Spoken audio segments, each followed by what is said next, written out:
ये प्रशांत किशोर का एक जुमला हुआ, ऐसा कोई नहीं कर सकता है दुनिया में। राहुल जी का अपना धर्म और जाति के बारे में पता है कि कौन जाति से है, कौन धर्म से है, और दूसरी की जाति धर्म का क्या जनगणना कराएंगे वो। हमारे सर लोग ने गांव के कहा कि शराबबंदी हो गए, ऐसे बंदी हुआ नहीं। दूसरी बात, बीजेपी और आरजेडी उसका कोई मायने प्लस नहीं है, कर्तव्य अपना करना।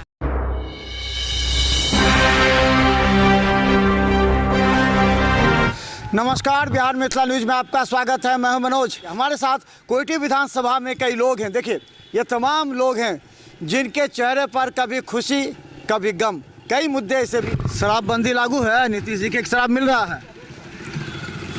शराबबंदी है, हाँ, शराबबंदी है, चोरी से भी मिल रहा है, उसका बात ही नहीं। लोग कहते हैं कि शराबबंदी पूरा फेल हो गया यहाँ पर, शराबबंदी लागू होना चाहिए। हाँ, शराबबंदी लागू है, लेकिन चोरी को कोई मतलब ये नहीं है, सबूत नहीं है। हाँ, चोरी से कोई मतलब प्रशांत किशोर का कहना था कि हम अगर चुनाव जीत जाएंगे 1 घंटा में शराब को बंदी उठा के फेंक देंगे। वो मतलब ये हुआ जुमला। ये प्रशांत किशोर का एक जुमला हुआ, ऐसा कोई नहीं कर सकता है दुनिया में। अच्छा, जाति जनगणना को लेकर कहा जाता है कि जाति जनगणना होगा। तेजस्वी कहते हैं, राहुल कहते हैं जाति जनगणना हम करा के रहेंगे, लेकिन अपना जाति नहीं बताते हैं। ये भी तो देखिए, उसका तो कोई जाति है ही नहीं। वो कन्फर्म पहले करे जो उसका क्या जाति है। हिंदू का जाति जनगणना करवा दिया, मुस्लिम को जाति जनगणना करवाया जो कि 100 से ऊपर जाति है मुस्लिम में। मुस्लिम को इकट्ठा कर दिया, धर्म जनगणना करवाया, और हिंदू को जाति जनगणना करवा दिया। कहाँ का न्याय है ये तो एक हिंदू को बांटने की कोशिश किया है। राहुल पहले अपना क्लियर करे कि उनका अपना कौन सा जाति है। ना हिंदू है ना। राहुल को अपने प्रकट करना चाहिए कि हम कौन सा जाति है। क्या बोले? राहुल जी का अपना धर्म और जाति के बारे में पता है कि कौन जाति से है, कौन धर्म से है, और दूसरी की जाति धर्म का क्या जनगणना कराएंगे वो। अच्छा, ये योगी जी का जो मिशन है जिसको लेकर के वो घूम रहे हैं पूरे देश में, योगी जी के कारण ही सीट मिला महाराष्ट्र में। ये कहा जा रहा है कि योगी जी ने लास्ट में जो एजेंडा चलाया वो एजेंडा सफल रहा। बिल्कुल बिल्कुल सफल रहा। सब एकजुट हो रहे हैं योगी जी के कारण ही, और ये इस मतलब उनका जो नारा है उन्हीं के कारण ये सफलता मिली है, और आगे भी मिलता रहेगा। अच्छा, कोयटी विधानसभा में जो वोट का समीकरण है, मुस्लिम यादव, ये मेन फैक्टर है यहाँ पर। और आप जानते हैं कि मुस्लिम यादव जब भी होगा तो जाएगा इंडिया गठबंधन के साथ। उस परिस्थिति में क्या हाल होगा, क्योंकि आपको जो 6000 वोट से जीते थे मुरारी मोहन झा, और मात्र 28 वोट से जीते थे अशोक यादव उस समय, तो अब क्या होगा अगर ये दोनों एकजुट हो गए? अभी फिलहाल लोकसभा का चुनाव हुआ है जिसमें हम बीजेपी जो है 13,000 कोयटी विधानसभा से 13,000 वोट से लीड किया है। मुसलमानों की यहाँ संख्या अधिक है, और पूरा यादव नहीं है। 50% यादव का वोट कोयटी विधानसभा में बीजेपी को मिलता है। वो तो अशोक यादव फैक्टर से मुरारी झा को भी मिला है, पिछली बार। हाँ, मुरारी मोहन जी को भी मिला है। 40 से 50% वोट मुरारी मोहन जी को भी मिला है, यादवों का। हाँ, यादवों का। और इसमें बढ़ोतरी ही होगी। लोकसभा विधानसभा में अलग होता है ना फैक्टर, एजेंडा भी अलग होता है। विधानसभा में वही यादव दे देंगे। बिल्कुल दिए हैं, पिछले चुनाव में मुरारी मोहन झा को दिए हैं। 40% से ऊपर वोट यादवों का मिला है, और हम लोग जैसा देख रहे हैं यादवों का ज़्यादा से ज़्यादा झुकाव हो रहा है। जो विधानसभा के चुनाव में इसका असर आपको बढ़िया से दिखाई देगा। अब 25,000 से कम वोट से यहाँ मार्जिन नहीं रहेगा। प्रत्याशी वही होना चाहिए कि प्रत्याशी बदल। लोग कहते हैं कि प्रत्याशी अगर बदलते हैं तो अच्छा रहते हैं। मुरारी मोहन झा के बारे में है कि प्रत्याशी तो ठीक है, मिलते जुलते हैं, शादी विवाह श्राद्ध कर्म सब में आते जाते हैं फोन करने पर, लेकिन क्या ज़मीन पर काम कर रहे हैं, या उनके जगह कोई और भी चेहरा आपको स्थानीय चाहिए? अभी तो पूरे बिहार में सबसे लोकप्रिय मतलब विधायक हैं वो, और इससे बड़ा चेहरा तो कोई हो ही नहीं सकता कोयटी के लिए। हम लोग का सौभाग्य है जो मुरारी मोहन झा जैसे विधायक हम लोग को मिल रहे हैं, और हर काम में एक्टिव है।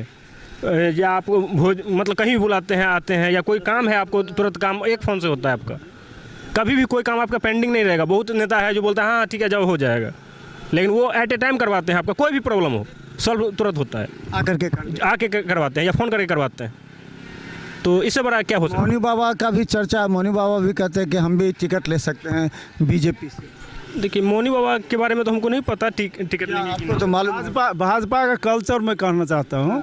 भाजपा में कोई ये बना ग्रुप बना करके या पैसा दे करके टिकट नहीं मिलता है, काम के आधार पर मिलता है।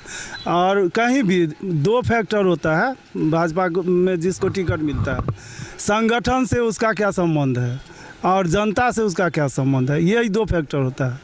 तो मुरारी जी का मैं जो जैसे देख रहा हूँ कि जनता से भी मतलब कोई विरोध नहीं है, जनता भी खुश है और संगठन यहाँ का जो संगठन है भारतीय जनता पार्टी का वो भी पूरा 100% उनसे खुश है।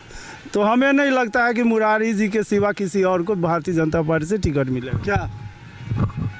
क्या लग रहा है, कुछ बदलाव होगा बिहार में? बिहार में बीजेपी का सरकार है, बदलाव क्या होगा?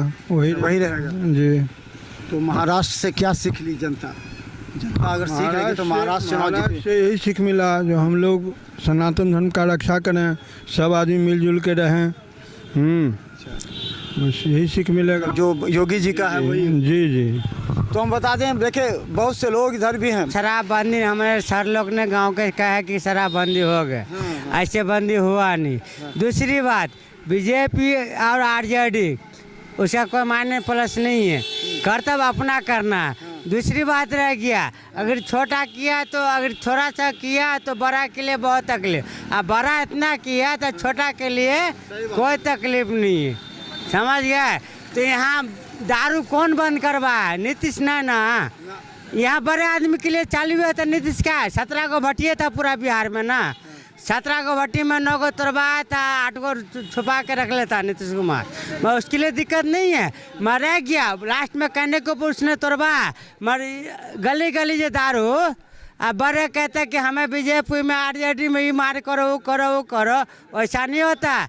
मगर बीजेपी वाले ने एक दूसरे के गलत समझ के अपने घर में दारू का स्कार्सिटी अपना बनाए हुए हैं, एक गरीब को लूट रहे हैं। तो लगातार देखिए जनता की आवाज़ इसी समय उठती है। और खासकर बता दें कि तेजस्वी का अपना एक जनता के बीच में पहचान है। तेजस्वी ने जैसे रोजगार को दिया, ये जनता उसी को लेकर थे कि रोजगार तेजस्वी ने दिया इसलिए सरकार उसकी भी बनेगी। बाबा आप तो बड़ा अनुभवी लगते हैं। क्या अपना काम के लिए आप आए हैं? जाइए। आपका भी तो काम है। इस बार क्या कीजिएगा इस बार चुनाव में? जितना मर्जी हुआ उसका देंगे। सबका तो मर्जी होता है, कौन जीत जाता है फिर चला जाता है। महाराष्ट्र में चुनाव जीत गया बीजेपी, क्या लगता है यहाँ भी जीतेगी? बीजेपी जीतवे करेगा कि शराबबंदी आप बोल रहे थे कि लागू है पूरा? है शराबबंदी? शराबबंदी क्या करेगा बंद? ककरा भूते होगा बंद? नीतीश कुमार बोले ना नहीं होगा। अच्छा ये बता दीजिए, एक बात बता दीजिए, नहीं होगा। मोदी जी से क्या होगा सो बता। मोदी जी क्या करेंगे? मोदी जी जो कर दिया से कोई नहीं करेगा। कौन मोदी जी क्या सो? हाँ। तो चले देखिए बहुत से लोग हैं, अपने अपने विचार हैं। और महाराष्ट्र के चुनाव जीतने के बाद भारतीय जनता पार्टी के कार्यकर्ता नेताओं में काफ़ी ज़्यादा जोश और उमंग है। और ये जोश और उमंग एक कारण और भी है क्योंकि बिहार में भी जो उपचुनाव हुए उसमें भी एनडीए को बढ़त मिली है। इसके साथ ही झारखंड में सम्मानजनक सीट है जैसा इन लोगों का कहना है। लेकिन अब सवाल यह है कि क्या महाराष्ट्र, झारखंड और बिहार के उपचुनाव और जो उत्तर प्रदेश में हुए हैं उसका असर 2025 में बिहार में होने वाले विधानसभा चुनाव का असर देखेगा? और इसको लेकर के भारतीय जनता पार्टी सभी जगह, जो हम कह दरभंगा में भी पूरी तरह उल्लास है, लड्डू बांटे जा रहे हैं, वहाँ भी पटाखे फोड़े जा रहे हैं। लेकिन चर्चा सिर्फ ये है कि आखिर बिहार विधानसभा चुनाव का रिहर्सल महाराष्ट्र में हो गया। देखिए बिहार मित्र न्यूज़ पर यूट्यूब में सब्सक्राइब कीजिए, GTPL सिटी केबल चैनल पर 24 घंटे मौजूद हैं हम। धन्यवाद।